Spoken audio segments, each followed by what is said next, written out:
question then would be, that's the short question, which I think I know the answer. What impact to Facebook's bottom line would it have if the algorithm was changed to promote safety and to, instead of, change to save the lives of young women rather than putting them at risk? I'm learning about the talk button. Facebook today has a profit, makes approximately $40 billion a year in profit. A lot of the changes that I'm talking about are not going to make Facebook an unprofitable company. It just won't be a ludicrously profitable company like it is today. Engagement-based ranking, which causes those amplification problems that leads young women from, innocuous topics like healthy recipes to anorexia content.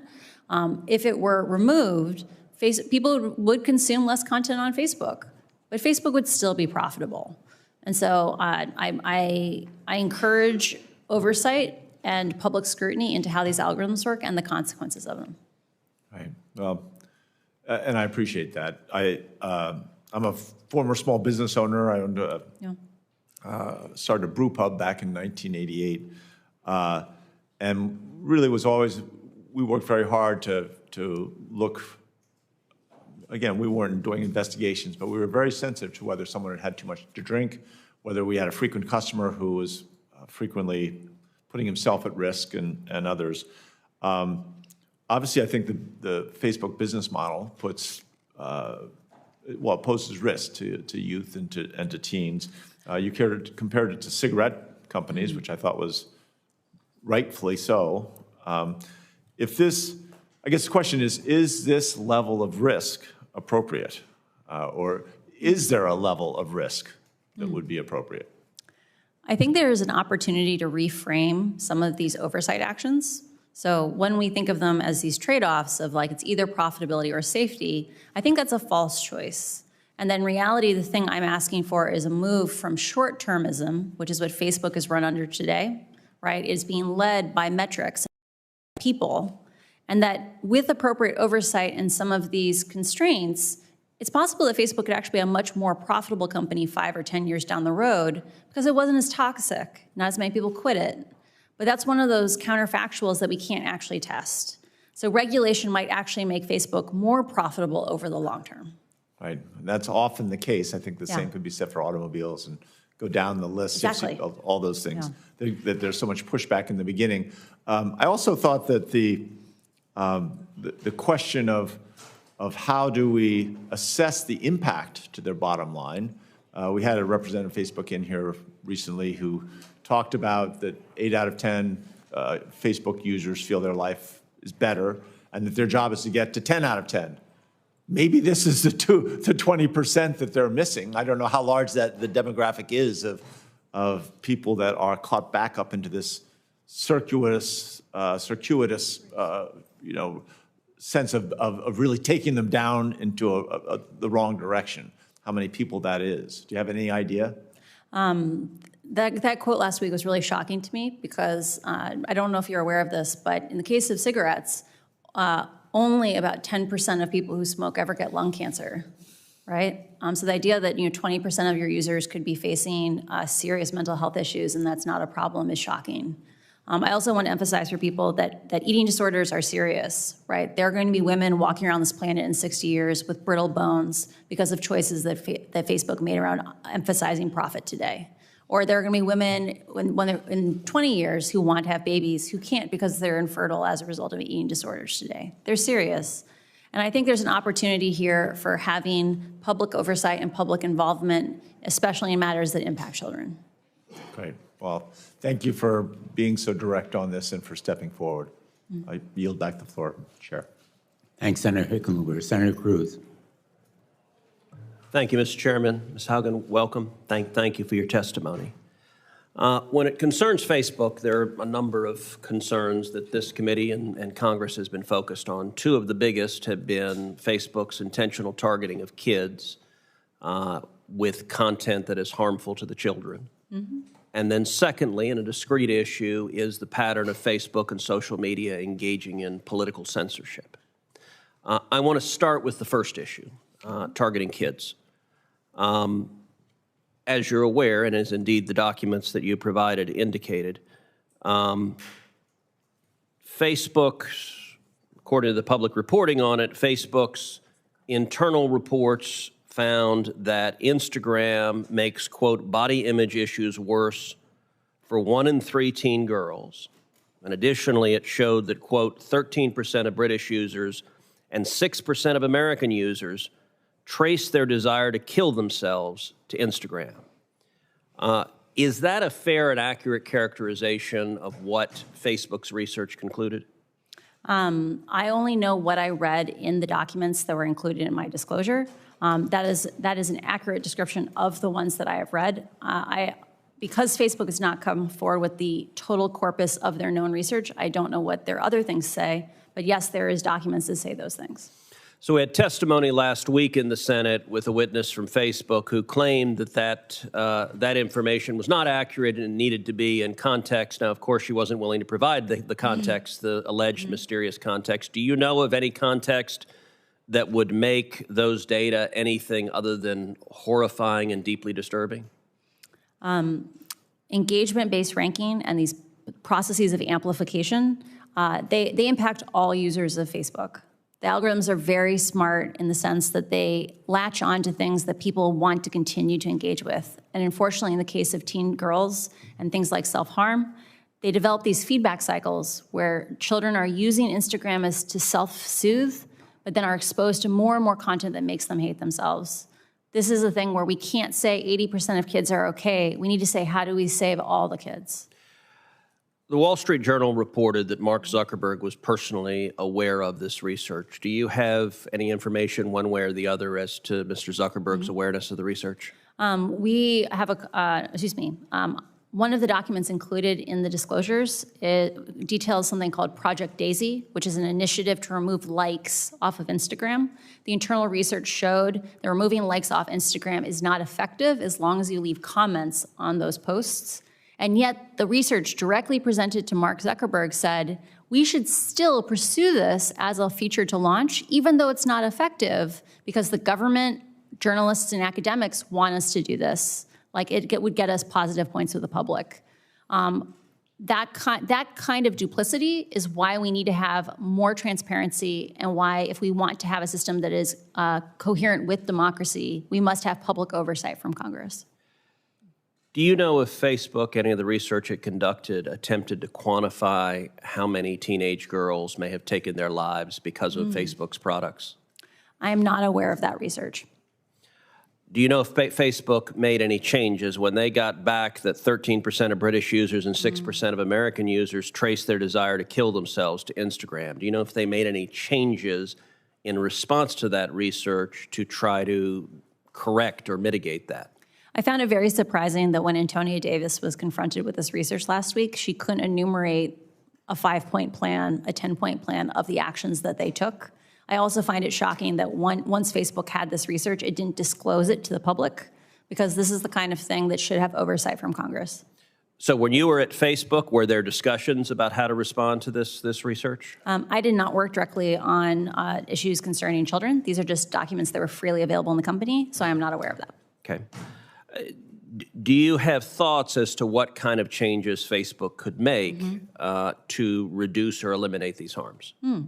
You mentioned earlier concerns around free speech. A lot of the things that I advocate for are around changing the mechanisms of amplification, not around picking winners and losers in the marketplace of ideas. The problems so explain what that means. Oh, sure. So like I mentioned before, you know, like how on Twitter, if you have to click through on a link before you reshare it, small actions like that friction don't require picking good ideas and bad ideas. They just make the platform less twitchy, less reactive. And Facebook's internal research says that each one of those small actions dramatically reduces misinformation, hate speech, and violence inciting content on the platform. So, and we're running out of time, but on the second major topic of concern of Facebook, which is censorship, based on what you've seen, are you concerned about political censorship at Facebook and in big tech? I believe you cannot have a system that has as big an impact on society as Facebook does today with as little transparency as it does. I'm a strong proponent of chronological ranking, or ordering by time with a little bit of spam demotion, because I think we don't want computers deciding what we focus on. We should have software that is human scaled, where humans have conversations together, not computers facilitating who we get to hear from. So how could we get more transparency? What would produce that? I strongly encourage the development of some kind of regulatory body that could work with academics, work with researchers, work with other government agencies to synthesize requests for data that are privacy conscious. This is an area that I'm really passionate about. And because right now, no one can force Facebook to disclose data. And Facebook has been stonewalling us, or even worse, they gave inaccurate data to researchers, as the scandal recently showed. What data should they turn over? My time's expired, so. For example, even data as simple as what integrity systems exist today and how well do they perform? Like, there are lots and lots of people who Facebook is conveying around the world that Facebook safety systems apply to their language, and those people aren't aware that they're using a raw, original, dangerous version of Facebook. Just basic actions like transparency would make a huge difference. Okay, thank you. Thanks, Senator Cruz. Senator Loomis. Thank you, Mr. Chairman, and thank you for your testimony. If you were in my seat today instead of your seat, what documents or unanswered questions would you seek from Facebook, especially as it relates to children, but even generally speaking? I think any research regarding what Facebook does problematic use, i.e. the addictiveness of the product, is of vital importance. And anything around what Facebook knows about parents' lack of knowledge about the platform. I only know about the documents that I have seen, right? I did not work on teens or child safety myself. But in the documents that I read, Facebook articulates the idea that parents today are not aware of how dangerous Instagram is. And because they themselves did not live through these experiences, they can't coach their kids on basic safety things. And so at a minimum, Facebook should have to disclose what it knows in that context. Okay, so we're trying to protect individuals' data that they're gathering, have data privacy, but have transparency in the manner in which the data is used. Can we bridge that gap? Imagine, I think reasonable people can have a conversation on how many people need to see a piece of content before it's not really private. Like, if 100,000 people see something, is it private? If 25,000 people see it, is it private? Just disclosing the most popular content on the platform, including statistics around what factors went into the promotion of that content, would cause radically more transparency than we have today on how Facebook chooses what we get to focus on, how they shape our reality. Okay, if our focus is protecting the First Amendment and our rights to free speech while very carefully regulating data privacy, I've heard there are a number of things that are being discussed in Congress. Everything from antitrust laws to calling Facebook a utility, to the idea that you just raised of a regulatory board of some sort that has authority to, through understanding of the algorithms and how they're used and other mechanisms that create what we see, the face of Facebook, so to speak. Tell me a little more about how you envision that board working. What is in your mind, based on your understanding of the company and the ill consequences, what is the best approach to bridging the gap between keeping speech free and protecting individual privacy with regard to data? So I think those issues are, they're independent issues. So we can talk about free speech first, which is having more transparency. Like, Facebook has solutions today that are not content-based. And I am a strong advocate for non-content-based solutions because those solutions will also then protect the most vulnerable people in the world.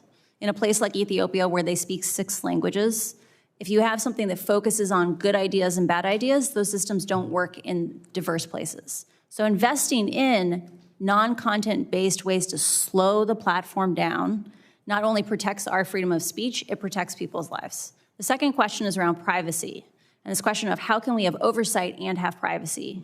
There is lots and lots of research on how to abstract data sets, so you're not showing people's names. You might not even be showing the content of their post. You might be showing data that is about the content of their post, but not the post itself.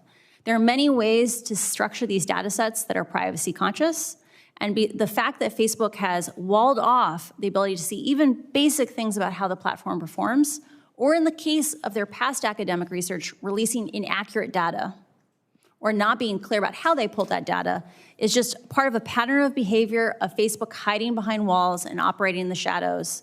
And they have far too much power in our society to be allowed to continue to operate that way. Well, I had heard you make the analogy earlier to the tobacco industry, and I think that that's an appropriate analogy. I really believe we're searching for the best way to address the problem. And I'm not sure that it is the heavy hands, like breaking up companies or calling them a utility, which is why your approach of integrating people who understand the math and the uses of the math with protecting privacy is intriguing to me. So the more information that you can provide to us about how that might work to actually address the problem, I think would be helpful. So in my case, this is an invitation to you to provide to my office or the committee information about how we can get at the root of the problem that you've identified and can document, and save people's privacy. So I extend that invitation to you, and I thank you for your testimony. Mr. Chairman, I yield back. Thanks, Senator Lummis. Senator Sullivan.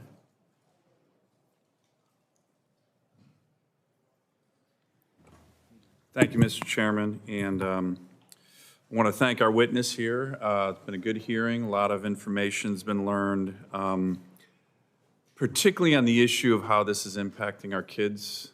I think we're going to look back 20 years from now, and all of us are going to be like, what in the hell were we thinking? When we recognize the damage that it's done to a generation of kids. Do you agree with that, Ms. Hugan?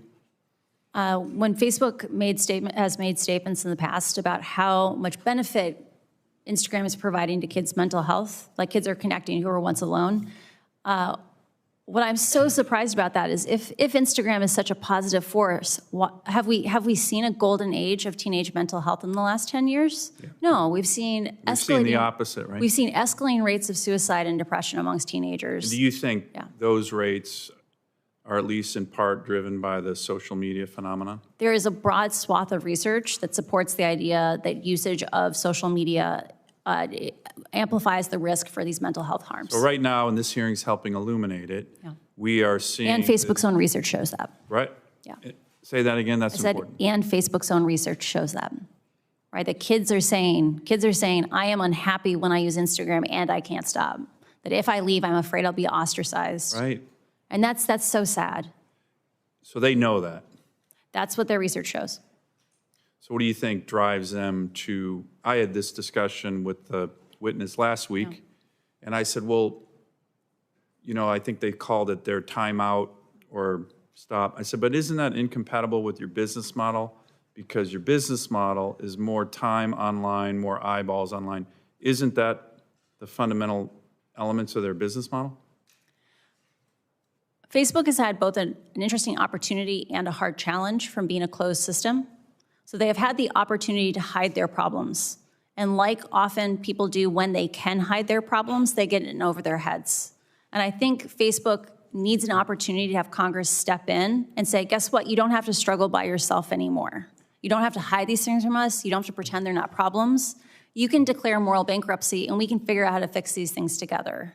Because we solve problems together, we don't solve them alone. And by moral bankruptcy, one of the things, and I appreciate the phrase that the chairman and you've been using, is one of those elements, which is they know this is a problem. They know it's actually impacting negatively the mental health of the most precious assets we have in America, our youth, our kids. I have 3 daughters. They know that that is happening, and yet the moral bankruptcy, from your perspective, is the continuation of this simply because that's how they make money? I phrase it slightly differently. We have financial bankruptcy because we value people's lives more than we value money, right? The people get in over their heads and they need a process where they admit they did something wrong, but we have a mechanism where we forgive them and we have a way for them to move forward. Facebook is stuck in a feedback loop that they cannot get out of. They have been hiding this information because they feel trapped, right? Like they would have come forward if they had solutions to these things. They need to admit they did something wrong and that they need help to solve these problems. And that's what moral bankruptcy is. Let me ask, I'm going to switch gears here, and this is,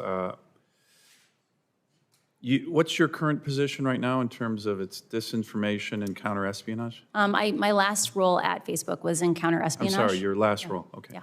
So one of the things, this is a very different topic, and I only got a minute or so left, but right now is Facebook, I know Facebook is not allowed in countries like China, but do they provide platforms for authoritarian or terrorist-based leaders like the Ayatollahs in Iran, that's the largest state sponsor of terrorism in the world, or the Taliban, or Xi Jinping, in my view, our biggest rival for this century, a communist party dictator who's trying to export his authoritarian model around the world.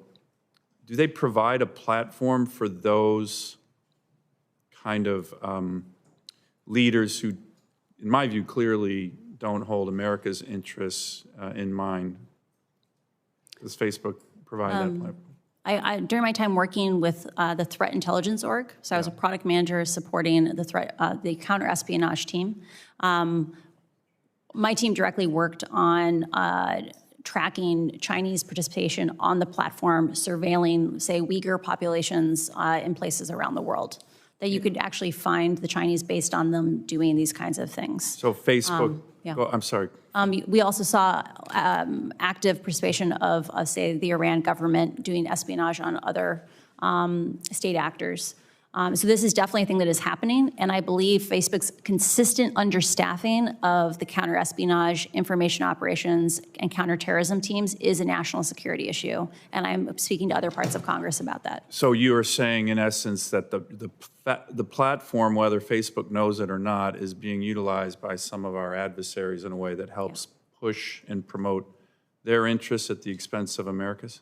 Yes, Facebook's still very aware that this is happening on the platform. And I believe the fact that Congress doesn't get a report of exactly how many people are working on these things internally is unacceptable, because you have a right to keep the American people safe.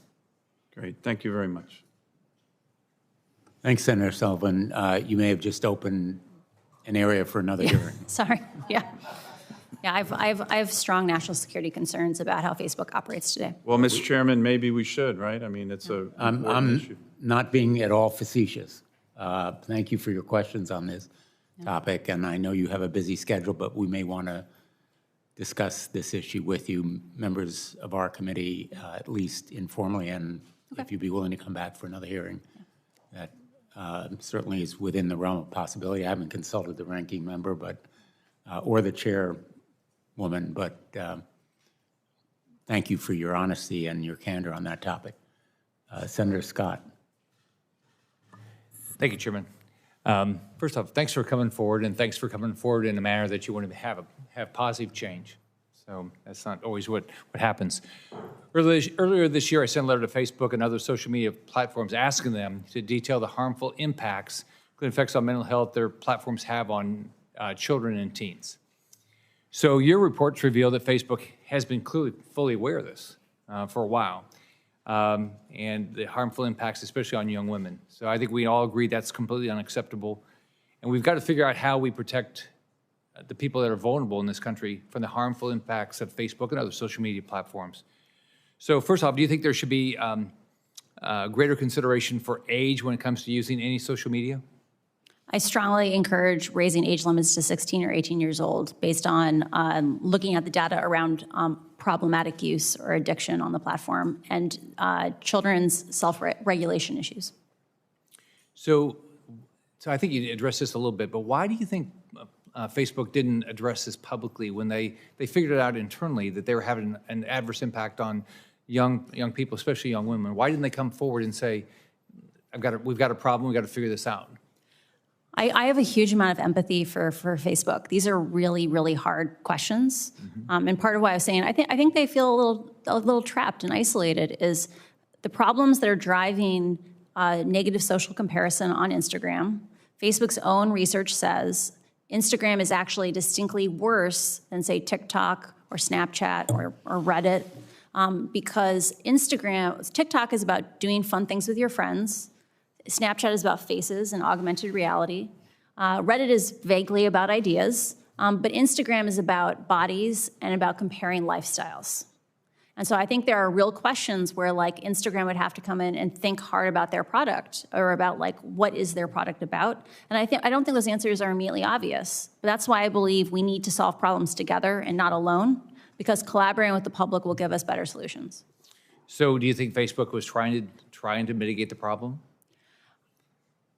I think within the set of incentives that they were working within, they did the best they could. Unfortunately, those incentives are not sustainable and they are not acceptable in our society. Do you think Facebook and other social media platforms ought to be required to report any harmful effects they have on young people? One of the things that I found very interesting after the report in the Wall Street Journal on teen mental health was that a former executive at the company said Facebook needs to be able to have private research. And the part that I was offended by this was Facebook has had some of this research on the negative effects of Instagram on teenagers for years. I strongly support the idea that Facebook should have a year, maybe 18 months to have private research. But given that they are the only people in the world who can do this kind of research, that the public never gets to do it, they shouldn't be allowed to keep secrets when people's lives are on the line. So, because to be clear, if they make $40 billion a year, they have the resources to solve these problems. They're choosing not to solve them. yeah. Didn't that surprise you? They wouldn't put more effort into this? I know, Because you yeah. know it's going to catch up with them eventually, right? Yeah, why wouldn't you? like I mentioned earlier to Senator Hickenlooper, right? Coming in and having oversight might actually make Facebook a more profitable company 5 or 10 years from now, because toxicity, Facebook's own research shows they have something called an integrity holdout. These are people who don't get protections from integrity systems to see what happens to them. Right. And those people who deal with a more toxic, painful version of Facebook use Facebook less. And so one could reason a kinder, friendlier, more collaborative Facebook might actually have more users 5 years from now. So it's in everyone's interest. Do you think, I've got a bill, and there's a lot of bills that I think we've all talked about, but mine is called the Data Act. It's going to require express consent from users for large platforms to use algorithms on somebody. You agree with that? What, shouldn't we consent before they get to take everything about us and go sell it? Pick how they send things to us? For selling personal data, that is an issue that I believe people should have substantially more control over. Most people are not well informed on what the personal costs of having their data sold are. And so I worry about pushing that choice back on individual consumers. In terms of should people consent to working with algorithms, I worry that if Facebook is allowed to give users the choice of do you want an engagement-based newsfeed or do you want a chronological newsfeed, like ordered by time, maybe a little spam demotion, that people will choose the more addictive option, that engagement-based ranking, even if it is leading their daughters to eating disorders. All right. Thank you. Thanks, Senator Scott. I think we have concluded the first round, unless we're missing someone who is online and not hearing anyone. Let's go to the second round. Thank you again for your patience. I know you have a hard stop, I think, at 1:30. So we'll be respectful of that limitation. And I'll begin by asking a few questions. First, let me say, Senator Klobuchar very aptly raised with you the principal obstacle to our achieving legislative reform in the past, which is the tons of money spent on lobbyists and other kinds of influence peddling, to use a pejorative word, that is so evident here in the United States Congress. Some of it's dark money, some of it is very overt, but I guess the point I'd like to make to you personally is that your being here really sends a profound message to our nation that one person can really make a difference. One person standing up, speaking out, can overcome a lot of those obstacles for us. And you have crystallized, in a way, our consciousness here. You have been a catalyst, I think, for change in a way that we haven't seen. And I've been working on these issues for 10, 15 years. And you have raised awareness in a way that I think is very unique.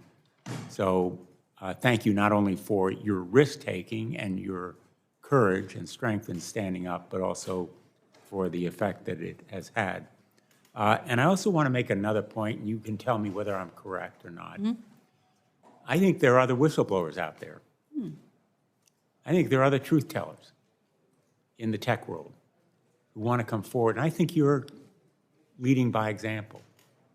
I think you are showing them that there's a path to make this industry more responsible and more caring about kids and about the nature of our public discourse generally and about the strength of our democracy. And I think you have given them a boost, those whistleblowers out there, in potentially coming forward. I think that's tremendously important. And I think also, and again, you can tell me if I'm wrong, there are a lot of people in Facebook who are cheering for you because there are public reports, and I know of some of my friends in this world who tell me that there are people working for Facebook who wish they had the opportunity and the courage to come forward as you have done, because they feel a lot of reservations about the way that Facebook has used the platform, used algorithms, used content, and pushed it on kids in this way. So those are sort of hypotheses that I hope you can confirm. And I also would like to ask you, because a lot of parents are watching right now. So you've advised us on what you think we should do, the reforms, some of them that you think we should adopt, stronger oversight, authorized by Congress, better disclosure, because right now, Facebook essentially is a black box for most of America. Facebook is a black box that's designed by Mark Zuckerberg Incorporated. Mark Zuckerberg and his immediate coterie, and the buck stops with him.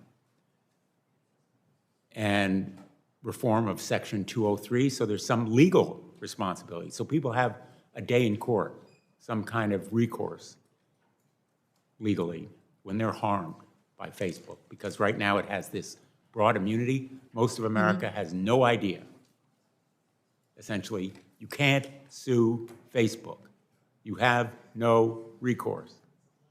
Most America doesn't know about Section 230, and if you pushed a lot of members of Congress, they wouldn't know either. It's actually slightly worse than that. Facebook made a statement in a legal proceeding recently where they said they had the right to mislead the court because they had immunity, right? That 230 gave them immunity, so why should they have to tell the truth about what they're showing? Which is kind of Shocking. Well, it is shocking to a lawyer, which some of us are.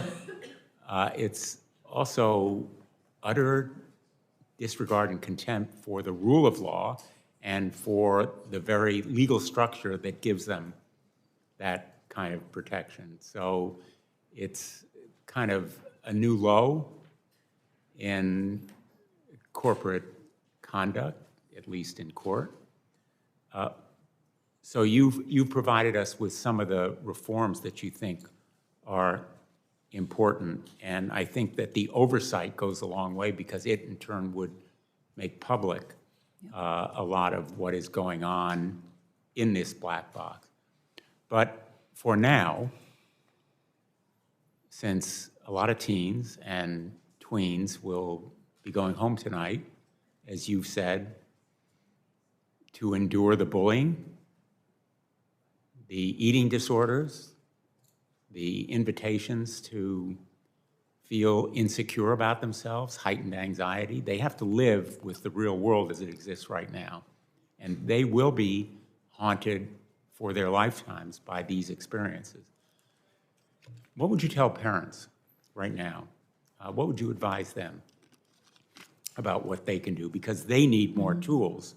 And some of the proposals that have been mentioned here would give parents more tools to protect their children. Right now, a lot of parents tell me they feel powerless. They need more information. They're way behind their kids in their adeptness online. And they feel that they need to be empowered in some way to protect their kids in the real world right now in real time. So I offer you that open-ended opportunity to talk to us a little bit about your thoughts. Very rarely do you have one of these generational shifts where the generation that leads, like parents who guide their children, have such a different set of experiences that they don't have the context to support their children in a safe way. There is an active need for schools or maybe the National Institutes of Health to make established information where if parents want to learn on how they can support their kids, it should be easy for them to know what is constructive and not constructive. Because Facebook's own research says kids today feel like they are struggling alone with all these issues because their parents can't guide them. And one of the things I'm saddest when I look on Twitter is when people blame the parents for these problems with Facebook. They say, just take your kid's phone away. And the reality is those issues are a lot more complicated than that. And so we need to support parents because right now, if Facebook won't protect the kids, we at least need to help the parents to protect the kids. If parents are anguished They are. about this issue. Parents are hardly uncaring. They need the tools. They need to be empowered. And I think that the major encouragement for reforms is going to come from those parents. And you have pointed out, I think in general, but I'd like you to just confirm for me, this research and the documents containing that research is not only findings and conclusions, it's also recommendations for changes. What I hear you saying is that again and again and again, these recommendations were just rejected or disregarded, correct? There is a pattern of behavior that I saw at Facebook, of Facebook choosing to prioritize its profits over people. And any time that Facebook faced even tiny hits to growth, like 0.1% of sessions, 1% of views, that it chose its profits over safety. And you mentioned, I think, bonuses tied to downstream MSIs. To core MSI, yeah. Could you explain what you meant? So MSI is meaningful social interaction. Facebook's internal governance is very much based around metrics. So Facebook is incredibly flat, to the point where they have the largest open floor plan office in the world. It's 1/4 mile long and one room, right? They believe in flat. And instead of having internal governance, they have metrics that people try to move. In a world like that, it doesn't matter that we now have multiple years of data saying MSI may be encouraging bad content, might be making spaces where people are scared, where they are shown information that puts them at risk.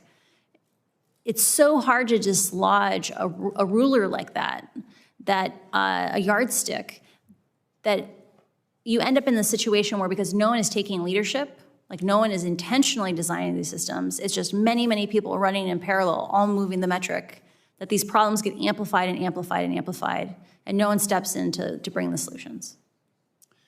And I just want to finish, and then I think we've been joined by Senator Young, and then we'll go to Senator Blackburn and Senator Klobuchar. I spent a number of years as an attorney general helping to lead litigation against big tobacco.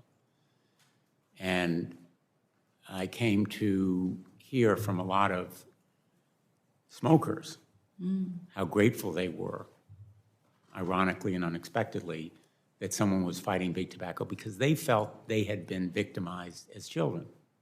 They started smoking when they were 7, 8, 12 years old, because big tobacco was hooking them and very methodically and purposefully addicting them at that early age, when they believed that they would make themselves more popular, that they would be cool and hip if they began smoking, and then nicotine hooked them. Now, physiologically, nicotine has addictive properties.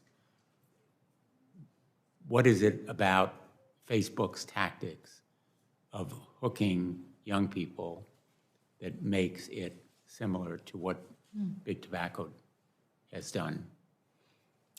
Facebook's own research about Instagram contains quotes from kids saying, I feel bad when I use Instagram, but I also feel like I can't stop, right? I know that the more time I spend on this, the worse I feel, but like I just can't, like that they want the next click, they want the next like, the dopamine, the little hits all the time.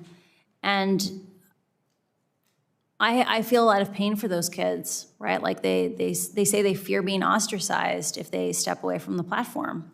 So imagine you're in this situation, you're in this relationship where every time you open the app, it makes you feel worse, but you also fear isolation if you don't.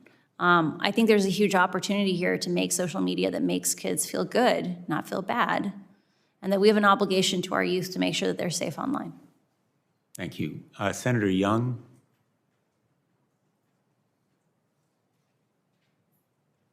Jen, thank you for your compelling testimony. In that testimony, you discuss how Facebook generates self-harm and self-hate, especially among vulnerable groups like teenage girls. I happen to be a father of 4 kids, 3 daughters, 2 of whom are teenagers, and as you just alluded to, most adults, myself included, have never been a teenager during the age of Facebook, Instagram, and these other social media platforms. And therefore, I think it can be really hard for many of us to fully appreciate the impact that certain posts may have, including, I would add, on a teen's mental health. So can you discuss the short and long-term consequences of body image issues on these platforms, please? The patterns that children establish in their teenage years live with them for the rest of their lives. The way they conceptualize who they are, how they conceptualize how they interact with other people, are patterns and habits that they will take with them as they become adults, as they themselves raise children. I'm very scared about the upcoming generation, because when you and I interact in person and I say something mean to you and I see you wince or I see you cry, that makes me less likely to do it the next time, right? That's a feedback cycle.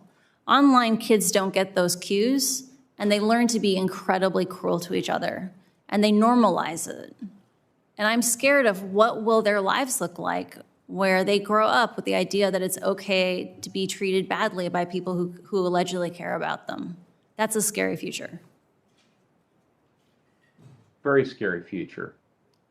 And I see some evidence of that as to so many parents on a regular basis. Are there other specific issues of significant consequence that the general public may not be fully aware of that are impacting vulnerable groups that you'd just like to elevate during this testimony? One of the things that's hard for people who don't look at the data of social networks every day, it can be hard to conceptualize the distribution patterns of harms or just of usage. That there are these things called power laws. It means that a small number of users are extremely intensely engaged on any given topic, and most people are just lightly engaged. When you look at things like misinformation, Facebook knows that the people who are exposed to the most misinformation are people who are recently widowed, divorced, moved to a new city, are isolated in some other way. When I worked on civic misinformation, we discussed the idea of the misinformation burden. Like the idea that when people are exposed to ideas that are not true over and over again, it erodes their ability to connect with the community at large because they no longer adhere to facts that are consensus reality. The fact that Facebook knows that its most vulnerable users, people who were recently widowed, like that they're isolated, that the systems that are meant to keep them safe, like demoting misinformation, stop working when people look at 2,000 posts a day, right? And it breaks my heart, the idea that these rabbit holes would suck people down and then make it hard to connect with others. So Ms. Hougen, Yeah. I desperately want to, which is the American impulse, I want to solve this problem. And I very much believe that Congress not only has a role, but has a responsibility to figure this out. I don't pretend to have all the answers. I would value your opinion, though, as to whether you believe that breaking up Facebook would solve any of the problems that you've discussed today. You think it would? So as an algorithmic specialist, so this is someone who designs algorithmic experiences, I'm actually against the breaking up of Facebook because even looking inside of just Facebook itself, so not even Facebook and Instagram, you see the problems of engagement-based ranking repeat themselves. So the problems here are about the design of algorithms of AI and the idea that AI is not intelligent. And if you break up Instagram and Facebook from each other, it's likely, so I used to work on Pinterest. And a thing that we faced from a business model perspective was that advertisers didn't want to learn multiple advertising platforms.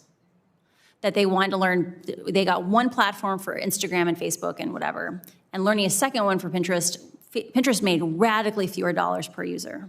And what I'm scared of is right now, Facebook is the internet for lots of the world. If you go to Africa, the internet is Facebook. If you split Facebook and Instagram apart, it's likely that most advertising dollars will go to Instagram, and Facebook will continue to be this Frankenstein that is altering, that is endangering lives around the world, only now there won't be money to fund it. And so I think oversight and finding collaborative solutions with Congress is going to be key because these systems are going to continue to exist and be dangerous even if broken up. Thank you. Thanks, Senator Young. Yeah. Senator Blackburn. Thank you, Mr. Chairman. I have a text that was just put up by Facebook's spokesperson, Andy Stone. It says, just pointing out the fact that Frances Hogan did not work on child safety or Instagram or research these issues and has no direct knowledge of the topic from her work at Facebook. So I will simply say this to Mr. Stone. If Facebook wants to discuss their targeting of children, if they want to discuss their practices of privacy invasion or violations of the Children Online Privacy Act, I am extending to you an invitation to step forward, be sworn in, and testify before this committee. We would be pleased to hear from you and welcome your testimony. One quick question for you. What's the biggest threat to Facebook's existence? Is it greed? Is it regulators? Is it becoming extinct or obsolete for teenage users? What is the biggest threat to their existence? I think the fact that Facebook is driven so much by metrics and that these lead to a very heavy emphasis on short-termism, that every little individual decision may seem like it helps with growth, but if it makes it more and more toxic platform that people don't actually enjoy, like when they passed meaningful social interactions back in 2018, Facebook's own research said that users said it made it less meaningful, right? I think this aggregated set of short-term decisions endangers Facebook's future. Okay. But sometimes we need to pull it away from business as usual, help it write new rules if we want it to be successful in the future. So they can't see the forest for the trees. Yes, yes. Very well Thank put. you. And I know Senator Klobuchar is waiting, so I'll yield my time back, and I thank you. Thanks, Senator Blackburn. Thank you very much, and thank you to both of you for your leadership. And all three of us are on the Judiciary Committee, so we're also working on a host of other issues, including the App Store issues, which is unrelated to Facebook, actually, including issues relating to dominant platforms when they promote their own content or engage in exclusionary conduct, which I know is not our topic today. I see the thumbs up from you, Ms. Haugen, which I appreciate. And I think this idea of establishing some rules of the road for these tech platforms goes beyond the kid protection that we so dearly need to do. And I just want to make sure you agree with me on that. Totally. I was shocked when I saw the New York Times story a couple of weeks ago about Facebook using its own platform to promote positive news about itself. I was like, wow. I knew you shaped our reality. I wasn't aware it was that much. Right, and that's a lot of the work that we're doing over there. So I want to get to something Senator Young was talking about, misinformation. And Senator Lujan and I have put together an exception, actually, to the 230 immunity when it comes to vaccine misinformation in the middle of a public health crisis. Last week, YouTube announced it was swiftly banning all anti-vaccine misinformation. And I've long called on Facebook to take similar steps. They've taken some steps. But do you think they can remove this content? And do they put sufficient gotten the vaccines? It's because I know the guy I walked into a cafe and said his mother-in-law wouldn't get a vaccine because she thought a microchip would be planted in her arm. Could you, which is false, I'm just saying that for the record here, could, in case it gets put on social media, could you talk about, are there enough resources to stop this from happening? I do not believe Facebook, as currently structured, has the capability to stop vaccine misinformation because they're overly reliant on artificial intelligence systems that they themselves say will likely never get more than 10 to 20% of content. There you go. And yet it's a company that, the cap over $1 trillion, one of the world's biggest companies that we've ever known. And that's what really bothers me. Here, Senator Lujan and I also have pointed out the issue with content moderators. Does Facebook have enough content moderations for content in Spanish and other languages besides English? One of the things that was disclosed, we have documentation that shows how much operational investment there was by different languages, and it showed a consistent pattern of underinvestment in languages that are not English. I am deeply concerned about Facebook's ability to operate in a safe way in languages beyond maybe the top 20 in the world. Okay, thank you. We go back to eating disorders. Today you've said that you have documents indicating Facebook is doing studies on kids under 13, even though technically no kids under 13 are permitted on the platform. The potential for eating disorder content to be shown to these children raises serious concerns. Senator Blumenthal's been working on this. I've long been focused on this eating disorder issue, given the mortality rates. Are you aware of studies Facebook has conducted about whether kids under 13 on the platform are nudged towards content related to eating disorders or unhealthy diet practices? CNN also did investigation on this front. I have not seen specific studies regarding eating disorders in under the age of 13, but I have seen research that indicates that they are aware that teenagers coach tweens who are on the platform to not reveal too much, to not post too often, and that they have categorized that as a myth that you can't be authentic on the platform, and that the marketing team should try to advertise to teenagers to stop coaching tweens that way. So I believe we've shared that document with Congress already. Exactly. Well, thank you, and we'll be looking more. Speaking of the research issue, Facebook has tried to downplay the internal research that was done, saying it was unreliable. It seems to me that they're trying to mislead us there. The research was extensive, surveying hundreds of thousands of people traveling around the world to interview users. In your view, are the internal researchers at Facebook who examine how users are affected by the platform, is their work thorough? Are they experienced? Is it fair for Facebook to throw them under the bus? Facebook has one of the top-ranked research programs in the tech industry. Like, they've invested more in it than I believe any other social media platform. And some of the biggest heroes inside the company are the researchers, because they are boldly asking real questions and being willing to say awkward truths. The fact that Facebook is throwing them under the bus, I think, is unacceptable. And I just want the researchers to know that I stand with them and that I see them. Or maybe we should say, as the name of one book, The Ugly Truth. Yeah. What about Facebook blocking researchers at NYU from accessing the platform? Does that concern you? These are outside researchers. I am deeply concerned. So for context, for those who are not familiar with this research, there are researchers at NYU who, because Facebook does not publish enough data on political advertisements or how they are distributed, these are advertisements that influence our democracy and how it operates.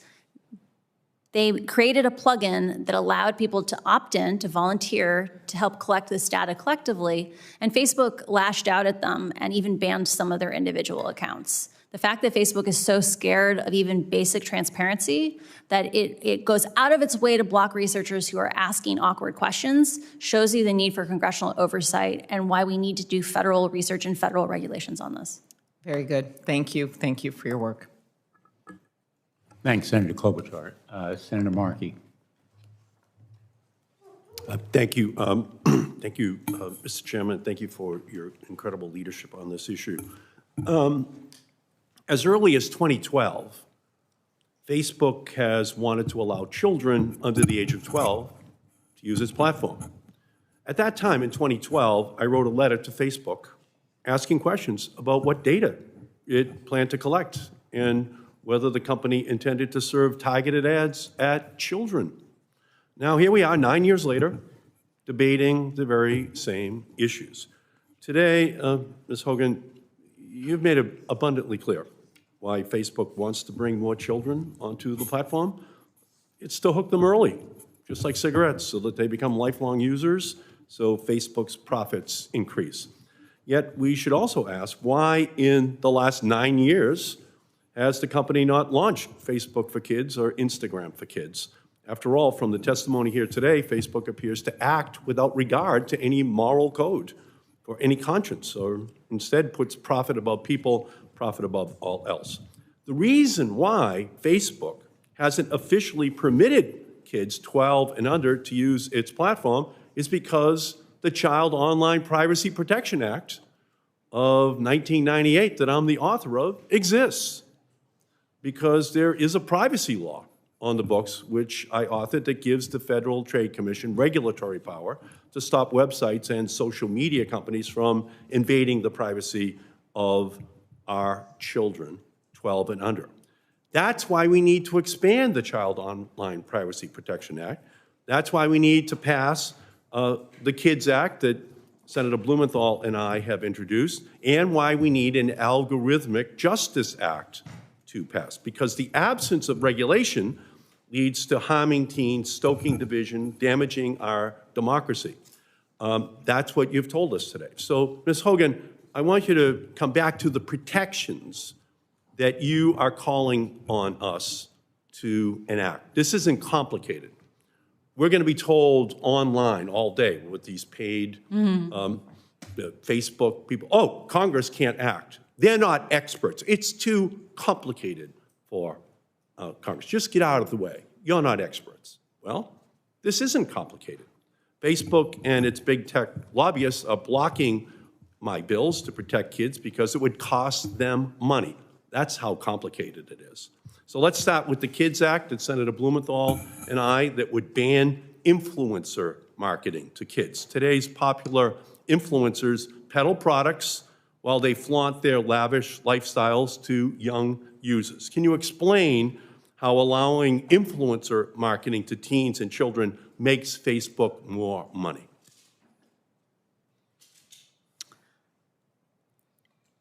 The business model that provides a great deal of the content on Instagram is one where people produce content for free. They put it on Instagram for free, no one's charged for it. But many of those content creators have sponsorships from brands or from other affiliate programs. Facebook needs those content creators to continue to make content so that we will view content and in the process view more ads. Facebook provides tools to support influencers who do influencer marketing because it gives them the supply of content that allows them to keep people on the platform, viewing more ads, making more money for them. Yeah, so I am actually the author of the 1990 Children's Television Act. What does that do? Well, it says to all the television networks in America, stop preying upon children. Stop using all of your power in order to try to get young children in our country hooked on the products that are going to be sold. We had to pass a law that banned television stations from doing this. That's why I knew that after my law passed in 1996 to break up the monopolies of the telecommunications industry and allow in the Googles and the Facebooks and all the other companies, you name it, that we would need a child privacy protection there because everyone would just move over to that new venue. It was pretty obvious. And of course, the industry said, no way we're going to have privacy laws for adults. And they blocked me from putting that on the books in 1996. But at least for children, I got up to age 12. That's all I could get out of the industry. But we also know that as time has moved on, they've become even more sophisticated so that the KIDS Act is necessary to stop children and teen apps from being features such as likes and follower counts that quantify popularity. Ms. Hogan, can you explain how allowing these features that create an online popularity contest makes Facebook more money? Just to make sure, so I am only familiar with issues regarding teens from the research I have read of Facebook's. So I want to put that caveat in there. The research I have seen with regard to quantifiable popularity is that as long as comments are allowed, so this is not a quantitative thing, this is just comments, as long as comments are still on posts on Instagram, just taking likes off Instagram doesn't fix the social comparison problem. That, teenage girls are smart. They see that Sally is prettier than them. Her pictures are really good. She gets tons of comments. They don't get very many comments, right? And so I do think we need larger interventions than just removing quantitative measures. Facebook has a product that is very attractive. The reason why they have the study of problematic use is because it is kind of addictive. And those kinds of things, like having lots of little feedback loops, keeps kids engaged. And like I mentioned earlier, part of why Facebook switched over to meaningful social interactions was it found that if you got more likes, more comments, more reshares, you produced more content. And so having those systems of little rewards makes people produce more content, which means we view more content and we view more ads, which makes them more money. Okay, and the KIDS Act that Senator Blumenthal and I are advocating for also prohibits amplification of dangerous and violent content to children and teens. Can you explain how algorithms pushing that dangerous content makes Facebook more money? I don't think Facebook ever set out to intentionally promote divisive, extreme, polarizing content. I do think, though, that they are aware of the side effects of the choices they have made around amplification, and they know that algorithmic-based ranking, so engagement-based ranking, keeps you on their sites longer. You have longer sessions, you show up more often, and that makes them more money. So do you believe we have to ban all features that quantify popularity as a starting point in legislation?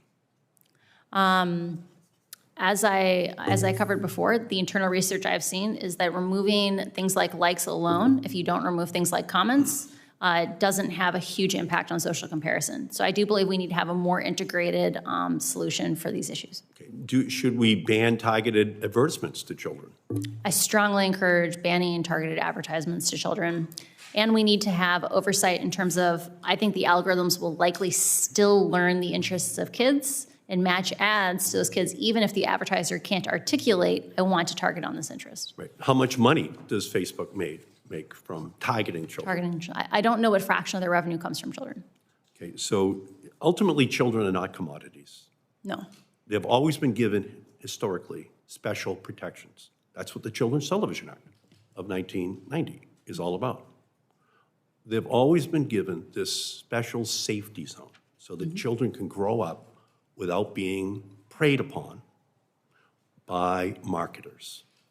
When I was a boy, and the salesman would knock on the front door, my mother would just say, "Tell him I'm not home. That man is not getting into our living room." Well, I would say to my mother, "But you are home." "Not to him," she would say. Well, we need to give parents the ability just to say, no one's home for you and your company and your attempts to prey upon children, to get into our living room. That's our moment in history, and we have to make sure that we respond to the challenge. Thank you, Mr. Chairman. Thank you, Senator Markey, and my thanks to Senator Markey for his leadership over many years on protecting children. As you've heard, he was a champion in the House of Representatives before coming here, well before I was in the United States Senate, but around the time I was elected Attorney General, I've been very pleased and honored to work with him on legislation now going forward, and I join him in thanking you. I have just a few concluding questions, and I seem to be the last one left standing here, so the good news is I don't think we'll have others, but as you may know, you do know, my office created an Instagram user identified as a 13-year-old girl. She followed a few easily identifiable accounts on weight loss, dieting, eating disorders, and she was deluged, literally, within a day of content pushed to her by algorithms that, in effect, promoted self-injury and eating disorders. Are you surprised by that fact? I'm not surprised by that fact. Facebook has internal research where they have done even more gentle versions of that experiment, where they have started from things like interest in healthy recipes, so not even extreme dieting. And because of the nature of engagement-based ranking and amplification of interests, that imaginary user was pushed, or that real account was pushed towards extreme dieting and pro-anorexia content very rapidly. And that's the algorithm. That's the algorithm. That algorithm could be changed. The algorithm definitely could be changed. I have firsthand experience from having worked at Pinterest. Pinterest used to be an application that was heavily based just on you follow certain people's pins, and those are put into your feed. And over time, it grew to be much, much more heavily based on recommendations, that the algorithm would figure out, what are you interested in? You can have wonderful experiences that are based on human interactions. So these are human scale technologies, not computers choosing what we focus on. So the average parent listening here, worried about their daughter or son being deluged with these kinds of content, would want that kind of algorithm changed, I would think, and would welcome the oversight that you're recommending. I believe parents deserve more options and more choices. And today they don't know even what they could be asking for. I just received by text, literally about 15 minutes ago, a message from someone in Connecticut. And I'm going to read it to you. It's from a dad. I'm in tears right now watching your interaction with Frances Haugen. My 15-year-old daughter loved her body at 14, was on Instagram constantly, and maybe posting too much. Suddenly she started hating her body dysmorphia, now anorexia, and was in deep, deep trouble before we found treatment. I fear she'll never be the same. I'm brokenhearted. I think people tend to lose sight of the real-world impact here. And I think that's the reason that you're here. I'd just like to invite you, if you have any words to those other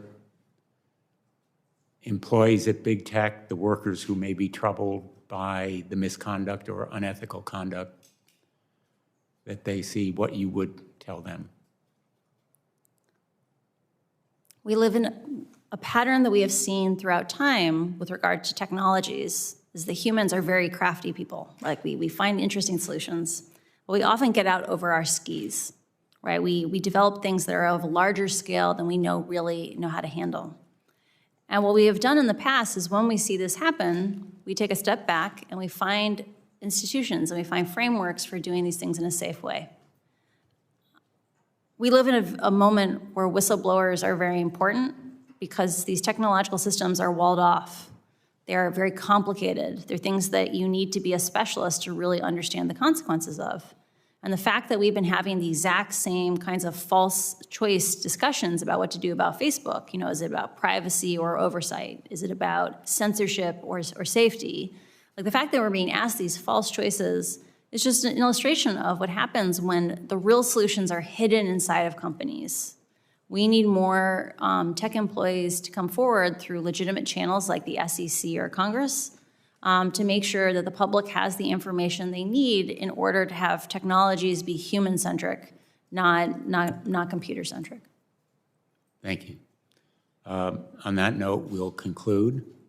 Thank you for an extraordinary testimony.